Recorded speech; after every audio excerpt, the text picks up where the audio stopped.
Now I've been sitting on the footage of me running the hardest marathon in America, the Pikes Peak Marathon in Colorado. We did it. First 14er. I feel like I'm gonna die. And I've been sitting on this footage for two reasons. The first is that I really wasn't quite sure what story I wanted to tell with this experience, or even if there was a story to tell. And the second reason is because I've been struggling with my mental health a bit lately. And to be honest, I really haven't felt quite motivated to do much of anything, let alone put in all the effort that's required to make a video worth watching. It wasn't until I signed up for my next big challenge that I realized the story was right in front of me the entire time. Through the incredible challenge of training for, racing in, and getting over the finish line of America's hardest marathon, I realized that the best way to pick my ass up out of a mental rut or a period of depression is to challenge myself to something difficult.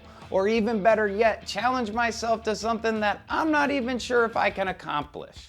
Alright, now before you go clicking away thinking that this is going to be just another cliche video about how to pick yourself up and dust yourself off, trust me when I tell you that this is by no means the cure-all for depression and other mental illnesses.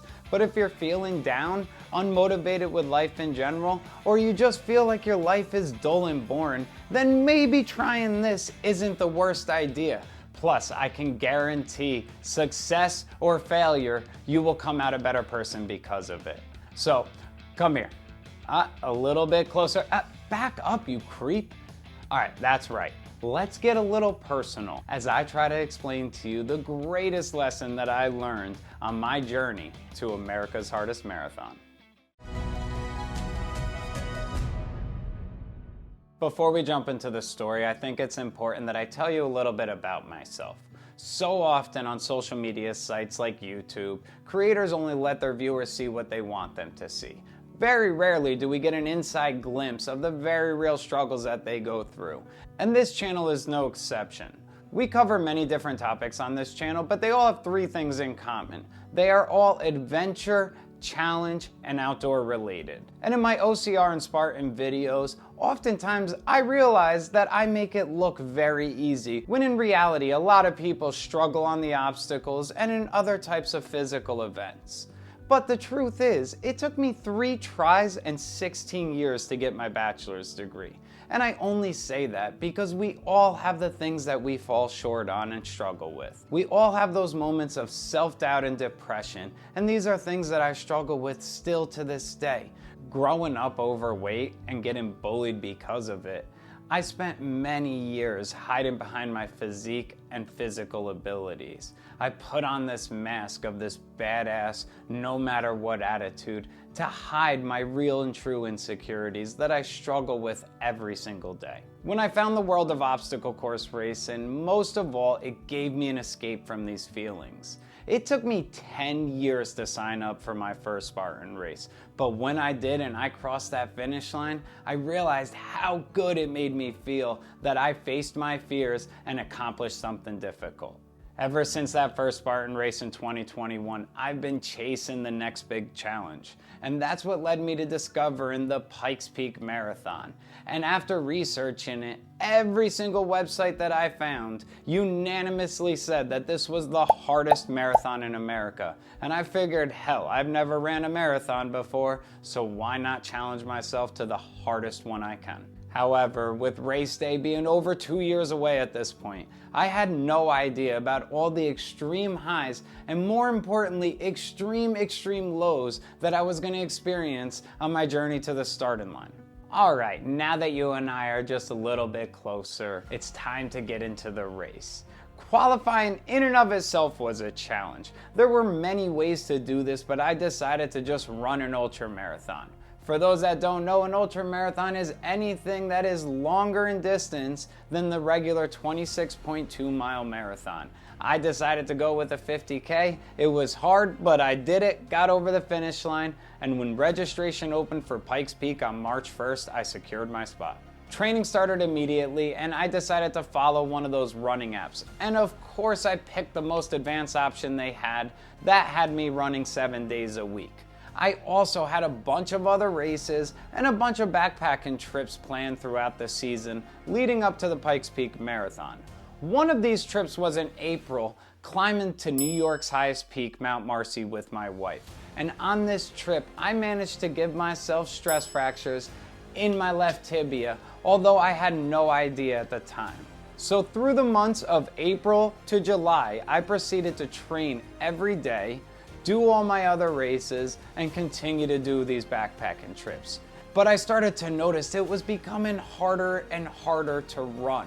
My leg was becoming more and more painful, and it was spreading down to my ankle at this point. So in July, I finally broke down and did what every guy dreads. No! God, please, no! No! That's right, I went to the doctor. And her diagnosis was pretty bleak. According to her, I had the worst stress fractures she had ever seen. And I definitely was not going to be running in the Pikes Peak Marathon in just 3 months' time. So I walked out of that doctor's office feeling only one thing. I guess I gotta prove her wrong. There I go with that badass facade again. It didn't take long after leaving the doctor's office and trying to get back into my training that the feelings of doubt really started to creep in. Was I really ever going to be able to get across the finish line? I couldn't run at all at this point. I could barely even walk. Walking was excruciating. But come September, me and my family boarded our flight and we were on a one-way trip to Denver. We flew out to Colorado a week before the race so I could give my family a nice vacation and also so I can try to acclimatize. Pikes Peak is 14,115 feet high, which is 100% high enough to give you altitude sickness. And this race was going to have me running from the town of Manitou Springs up the Bar Trail, up 9,000 feet of elevation to the summit of Pikes Peak, just to turn around and run back down into town across the finish line. 3 days before the race, we headed up to a cabin I rented at 11,000 feet of elevation to try to get a last bit of acclimatization done. And it was then that I got my first glimpse of what I was going to be running up in just a few days. And any bit of confidence that I had left at this point quickly evaporated.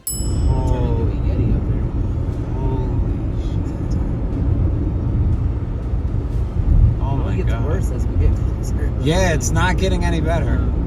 It's definitely not getting any better.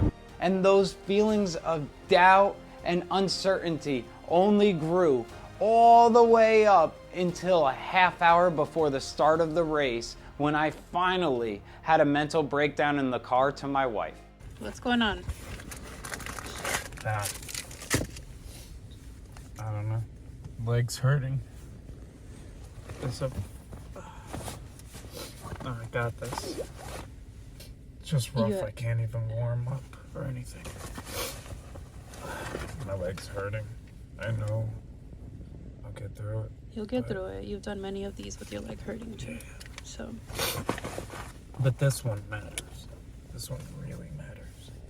But despite how I felt, the start of the race was gonna happen, and it was time to either step up or shut up. So I made my way to the starting line, and before I knew it, we were off. And quickly I realized that this was gonna be the most painful race of my entire life, from the very first step to the very last.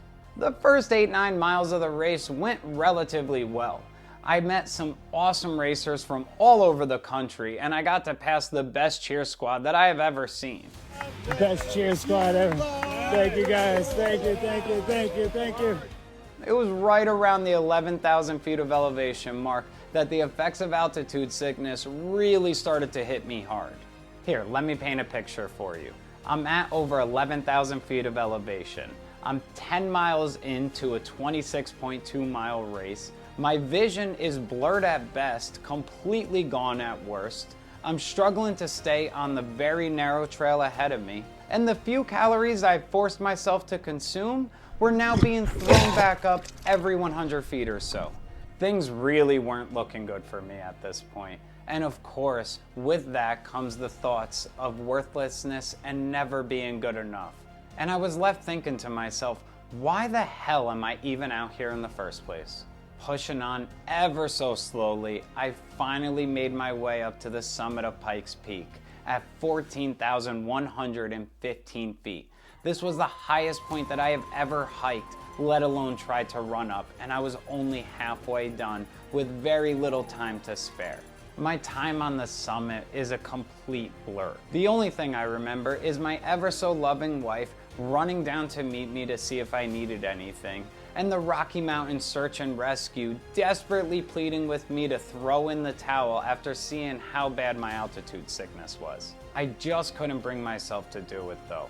It wasn't about proving anything to anyone else at this point. It was about proving to myself that I could accomplish what I set out to do. Paramedic tried telling me to not finish the race.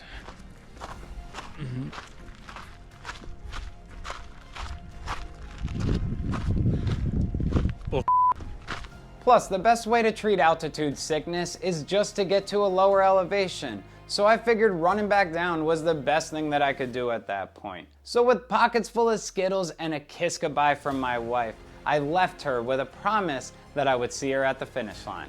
The next 13.1 miles back down Pikes Peak were the absolute darkest moments of the entire race. I already knew that I had pushed my tibia way past the break-in point. I realized that if I walk it, ow, I am never gonna get to the finish line before the cutoff at 5 p.m. So, I have no choice but to endure the pain in my ankle and shin. Try to pick up the pace a little bit. Ow! Oh, every step f***ing hurts. I knew this though. I knew this is how it was gonna be. I did not know that Pikes Peak was gonna be that difficult to get to the top of. Holy shit. We did it though. And there's no way in hell that I climbed that entire frickin' mountain for nothing. So we're getting back before 5 p.m. The next 4 hours consisted of a constant switch off between hobbling at a fast speed and hobbling at a semi-fast speed, gritting my teeth and doing absolutely everything I can to stop the thoughts from getting too dark. Because it was so late in the race, I did most of the descent by myself. Those crowds lining the streets were completely gone at this point. I had to find my own motivation. I also realized that it was gonna come down to the very last few seconds. I've noticed that in moments of true pain and struggle, our minds will latch onto absolutely anything to keep us going. For me in this moment, my mind latched onto anger. Anger at the world, anger at my past, anger at the things that I've been through and the struggles that I've endured, anger at my body for failing me when I need it the most. But most of all, anger that I just spent the last 2 years and thousands of dollars training for, flying my entire family out to Colorado to watch me, only to run in this race and let everybody down because I missed the cutoff by a few minutes. On my dead body. So like I said, this race starts and ends in the town of Manitou Springs, but it doesn't start and end in the same place. So I really had no idea how much further of the race I had left to go. But then I saw it. I wrapped around a corner, and on the sidewalk, the only person standing out there was my mother, screaming at the top of her lungs for me to run. I look ahead and I saw the end. I hobbled my ass as fast as it could possibly go across that finish line. I finished the hardest marathon in America, the Pikes Peak Marathon. Nice start. Congratulations. Do you need medical? No? Okay. Good job, Paul. Good job. Good job. 5 minutes to spare before cutoff. I did it. Those dark feelings, the months of doubt, that breakdown moments before the start of the race, it was all for nothing. I had the ability to complete this race from the very beginning. I just had to prove it to myself. And it was in that moment, as I was comprehending the incredible feat that I just accomplished, that I realized the best way to get myself out of a dark place emotionally and mentally is to challenge myself to something that I at one point thought of as impossible. Wait, come back! That's not the end of the story. As I mentioned in the beginning of this video, I was just reminded of this lesson by signing up for my next big challenge. After the Pikes Peak Marathon, I was completely unable to walk. I pushed my injury into a full-blown fracture. It was only because of wheelchairs and airport employees that I even made it back home to Jersey safely. And that kicked off a months-long recovery process, which inevitably allowed those dark thoughts to start creeping in again. So with that being said, again, this is by no means the end-all be-all answer to feeling depressed and down. Nor does the personal challenge you choose have to be physical in nature. Just choose something that you've always wanted to do and that you once thought of as impossible, and start. I promise you will come out better because of it. But that does it. Until next time, get out and get after it. I'll see you out there.